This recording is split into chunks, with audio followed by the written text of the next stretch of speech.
এই ভিডিওতে তোমাদের এনইপি থার্ড সেমিস্টার বাংলা মেজরের গুরুত্বপূর্ণ বড় প্রশ্ন ও উত্তর কাব্য জিজ্ঞাসা টপিক থেকে আলোচনা করব। তো তোমরা ভিডিওটা শেষ পর্যন্ত দেখতে থাকো। আর যারা চ্যানেলে নতুন আছে চ্যানেলটা সাবস্ক্রাইব করে রেখে এরকমই ভিডিও পাওয়ার জন্য।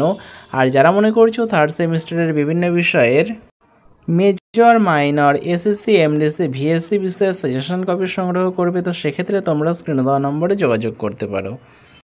দেখো, কাব্য জিজ্ঞাসা থেকে কোন কোন বড় প্রশ্নগুলো তোমরা পড়বে, যেগুলো পরীক্ষায় কিন্তু অবশ্যই তোমরা কমন পাবে। প্রথম প্রশ্ন, ধ্বনি কাকে বলে? শ্রেষ্ঠ কাব্যের আত্মা ধ্বনি আলোচনা করো। অথবা প্রশ্নটা এইভাবে দেবে, রসের ব্যঞ্জনায় বাক্যকে কাব্য করে তোলে আলোচনা করো। অথবা বলবে ধ্বনি বা ব্যঙ্গ হচ্ছে কাব্যের আত্মা, তার সারতম বস্তু আলোচনা করো। অথবা কাব্যের আত্মা হলো তার বাচ্য নয়, ব্যঞ্জনা, কথা নয়, ধ্বনি, তাৎপর্য বুঝিয়ে দাও।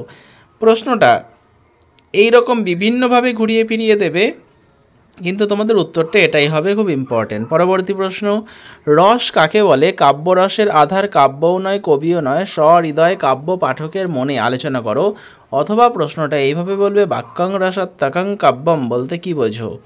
এই প্রশ্নটাও কিন্তু খুব গুরুত্বপূর্ণ। প্রত্যেকটা প্রশ্নই এখানে গুরুত্বপূর্ণ, তোমরা এগুলো কিন্তু অবশ্যই খুব ভালো করে পড়বে। পরবর্তী প্রশ্ন দেখো, কাব্য নির্মাণ কৌশলের তিনটি ভাগ, বিভাব, অনুভাব ও সঞ্চারী আলোচনা করো। পরবর্তী প্রশ্ন দেখে নাও, শৃঙ্গার, হাস্য প্রভৃতি 9টি রসের পরিচয় দাও।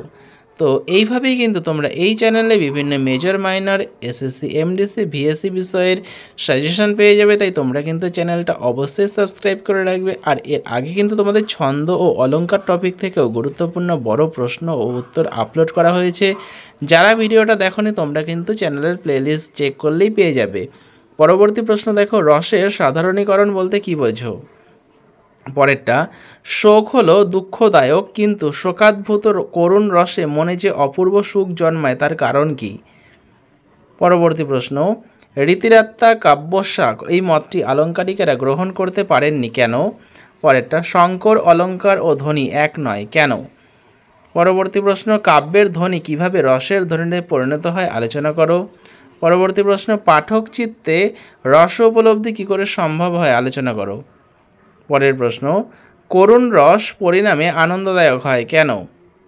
পরবর্তী প্রশ্ন, 9টি রস কিভাবে 9টি ভাব থেকে জাত হয় বা উৎপত্তি হয়? পরেরটা, রস কাকে বলে? কাব্যের জগৎ, অলৌকিক মায়ার জগৎ কেন? কাব্য নির্মাণ কৌশলের 3টি ভাগ কী কী সে সম্পর্কে আলোচনা করো। এই প্রশ্নটাও খুব গুরুত্বপূর্ণ, এটাও খুব ভালোভাবে পড়বে। পরবর্তী প্রশ্ন দেখে নাও কি রয়েছে।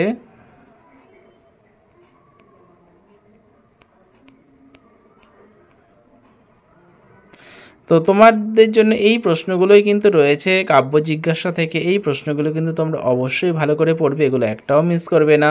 আর ছন্দ অলংকার থেকেও কিন্তু তোমাদের এর আগে কিন্তু চ্যানেলে প্রশ্ন আপলোড করা হয়েছে। তোমরা যারা ভিডিওটা দেখোনি তোমরা third semester NEP playlist check করলে পেয়ে যাবে। এছাড়াও মেজর মাইনর এমডিসি ভিএসসি সমস্ত বিষয়ের কিন্তু তোমরা এরকম কোশ্চেন অ্যান্সার সহ কিন্তু নোটস তোমরা চ্যানেল থেকে পেয়ে যাবে। তাই তোমরা চ্যানেলটা অবশ্যই সাবস্ক্রাইব করে রাখো। আর যারা বিভিন্ন বিষয়ের পেইড পিডিএফ কপি সংগ্রহ করতে চাইছো তোমরা স্ক্রিনে দেওয়া নম্বরে যোগাযোগ করতে পারো। তো ভিডিওটা ভালো লাগলে ভিডিওটা অবশ্যই লাইক করবে, চ্যানেলে নতুন হলে চ্যানেলটা সাবস্ক্রাইব করে দেবে এরকমই ভিডিও পাওয়ার জন্য। তো ভিডিওটা শেষ পর্যন্ত দেখার জন্য তোমাদের অসংখ্য ধন্যবাদ।